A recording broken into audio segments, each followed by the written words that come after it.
কর্তৃক আয়োজিত কক্সবাজারের প্রান্তিক জনগোষ্ঠীর অধিকার আদায়ের লক্ষ্যে এবং বাংলাদেশের বিদ্যমান রাজনৈতিক সংস্কৃতির বাইরে গিয়ে নতুন ধরনের রাজনৈতিক জনগোষ্ঠী গঠন এবং নতুন রাজনীতি বিনির্মাণের পথ হিসেবে পরীক্ষামূলকভাবে কক্সবাজারের অন্যতম গুরুত্বপূর্ণ সংসদীয় আসন কক্সবাজার 3 আসন হতে ত্রয়োদশ জাতীয় নির্বাচন উপলক্ষে আজকে এই মহতী সংবাদ সম্মেলনে আমাদের সাংবাদিক বন্ধুরা, আমাদের মুরব্বীরা, শুভাকাঙ্ক্ষী বৃন্দ এবং আমাদের অ্যাক্টিভিস্ট বৃন্দ যারা এখানে উপস্থিত হয়েছেন, যারা আমাকে কনফারেন্সের মাধ্যমে শুনছেন, আপনাদের সবাইকে আজকের এই আনুষ্ঠানিক ঘোষণা শুরুতে আপনাদের সবাইকে সালাম ও শুভেচ্ছা জানাচ্ছি।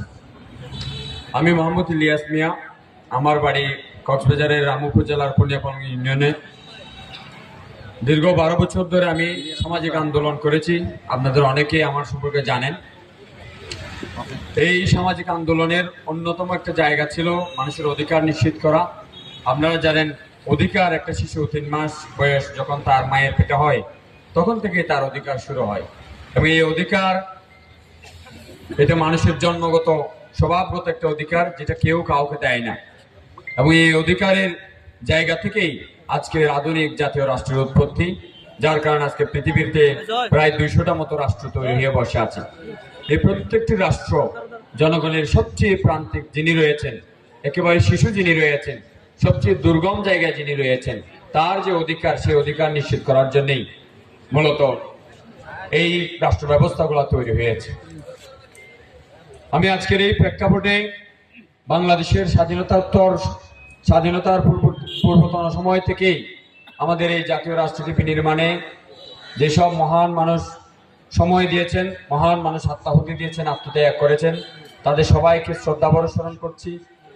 আজকে কক্সবাজার 3 আসনেও যারা ইতিমধ্যে এই কক্সবাজারকে বিনির্মাণ করেছেন, আমি তাদের সবাইকে আজকের এই মহান দিনে কৃতজ্ঞতা চিত্তে স্মরণ করছি।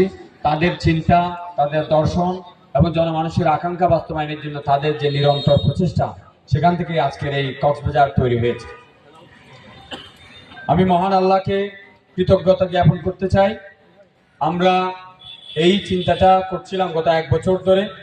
আমরা আজকে ফাইনালি এটা ঘোষণা দিতে পারছি যে আমরা কক্সবাজার থেকে আমাদের যে কাঙ্ক্ষিত রাজনৈতিক চিন্তা, সেটার প্রতিফলন ঘটানোর জন্য আমরা একমত হয়েছি এবং এখানে উপস্থিত হতে পেরেছি। আজকের এই মহান দিনে আমি মানুষের মুক্তির দূত মহানবী হযরত মুহাম্মদ সাল্লাল্লাহু আলাইহি ওয়াসাল্লামকে স্মরণ করছি, যিনি কালে কালে পুরো পৃথিবীর সকল প্রান্তিক এবং শোষিত মানুষদের জন্য পথ দেখিয়েছেন। আমি স্মরণ করছি কায়েদ আজম মোহাম্মদ আলী জিন্নাহ, মহাত্মা মোহনদাস করমচাঁদ গান্ধী, শেরেবাংলা একে ফজলুল হক, মৌলানা আব্দুল হামিদ খান ভাসানী, বঙ্গবন্ধু শেখ মুজিবুর রহমান, জিয়াউর রহমান, হুসেইন মোহাম্মদ এরশাদ এবং গণতন্ত্রের আপুসীর নেত্রী বেগম খালেদা জিয়া সহ এই গণতান্ত্রিক আন্দোলনে যুগে যুগে কালে কালে, বিশেষ করে বিগত 80 বছরে বাংলাদেশ নামক জাতিসত্তার রাষ্ট্র তৈরি করার জন্য যারা আত্মত্যাগ করেছেন, যারা মুক্তিযুদ্ধে নিজেদের দেহ এবং জীবনকে ত্যাগ করেছেন, যারা 24 জুলাই বিপ্লবে প্রাণ দিয়েছেন, আমি তাদের সবাইকে স্মরণ করছি। আপনারা জানেন, পৃথিবীতে 3টা বড় বড় রাজনৈতিক থিওরি আছে। একটা হচ্ছে ইসলামিক থিওরি, একটা হচ্ছে কমিউনিজমের থিওরি, আর একটা হচ্ছে ন্যাশনালিজমের থিওরি। এই 3টা থিওরি আমাদের পুরো পৃথিবীকে গত 500 বছর ধরে, ইভেন আমরা যদি আরো বড় করে বলি 1300 বছর ধরে এই 3টা থিওরি পৃথিবীতে কালে কালে আমাদের আদর্শ বাস্তবায়নে এবং জনগণের কাঙ্ক্ষিত আকাঙ্ক্ষাকে প্রতিফলন করার জন্য কাজ করেছে।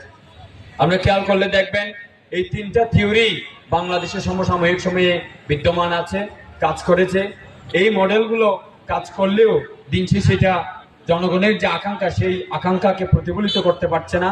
শুধুমাত্র আমাদের যে কলোনিয়ালিজমের যে জায়গা, বিশেষ করে ঔপনিবেশিক যে রাজনৈতিক চিন্তাধারা, এই ঔপনিবেশিক রাজনৈতিক চিন্তাধারার কারণে আমাদের বাংলাদেশে এই 3টা রাজনৈতিক থিওরির কোনোটাই ঠিকঠাক করে আলোর মুখ দেখে নেই এবং তাদের যে চাহিদা, সেই তাদের যে আকাঙ্ক্ষা, সেই আকাঙ্ক্ষাকে প্রতিফলিত করতে পারেনি।